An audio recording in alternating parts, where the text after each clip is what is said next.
Hi everyone, welcome. Thank you so much for being here. My name is Huffey, and today is Saturday, May 16th of 2026. Today I was reading my devotional Strength for Each Day because it's important to draw on God's strength each day because stuff happens, and when that stuff happens, stuff that we don't like, stuff that we wish wouldn't have happened, it's best to rely on God and what He's doing for us and how much He loves us. Today, Joyce was talking about being slow to anger. People are going to do stuff that you don't like. People are going to do stuff that make you really mad.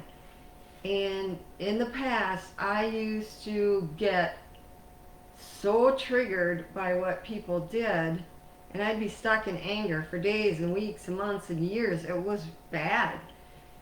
And until I healed these inner wounds that were buried inside of me from decades and decades ago when I was little, I got triggered into intense anger. And when you get triggered, sometimes you do stuff that makes everything worse. Joyce says in the explanation of this Bible verse, she said, be slow to anger and always remember that being angry hurts you and doesn't help or change anything. It can make things worse if you do something and you don't know what the consequences are going to be. You're just acting out your anger, and when the consequences come later, you go, boy, I messed up. I made everything worse. Yes. Okay, so I want to share most of what she says about this. She starts out, if we want to be angry, we can find plenty of things to be angry about or people to be angry with. But God teaches us to be slow to anger and quick to forgive. So that's what this Proverbs is all about. It's being slow to anger. And all over the Bible, God calls us to forgive. We can forgive. And that doesn't mean that you have to be best friends with the person that hurt you. No, you can distance yourself from them and pray for them. Yes, we are to pray for them. That is what God commands us to do in the Bible. God is not asking us to do something that He doesn't do. God is long-suffering or patient with us, and He forgives us over and over because we mess up too. So we just need to remember that we're always forgiven, and we need to forgive others. Otherwise, the consequences for us are just that we're miserable, because Joyce goes on to say, being angry makes us miserable, and when we are miserable, we usually make others around us miserable too. People know when you're miserable. And anger doesn't solve a problem. It merely wastes our time. It wears us out physically, emotionally, and mentally.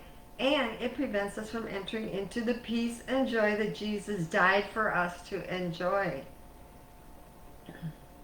So if you're angry about an injustice, ask God what you can do to help change it. And if there's nothing that you can do that would be constructive, then just turn it over to God. I was talking to one of my friends yesterday, and she said there's a book out there. I wish I could remember the title. I think it was something like Let Them Do It. Like, if you can't control what other people are doing, let them do it. What else are you going to do? Fuss and fume and whine and complain over it? It won't change what they're doing. We can't make other people do the right thing. We can't. They have their own journey, their own issues, their own path, and if they're out doing destructive stuff, it's between them and God. Not up to us to fix them. We cannot fix other people. much as we'd like to, we can't. All right, so be slow to anger.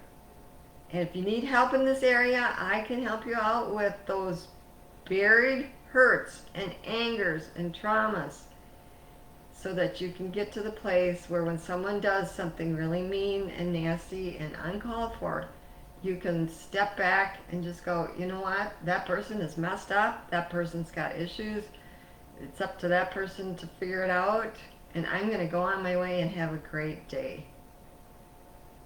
Yes, yes, you can do that. Okay, thank you so much for being here. Thank you.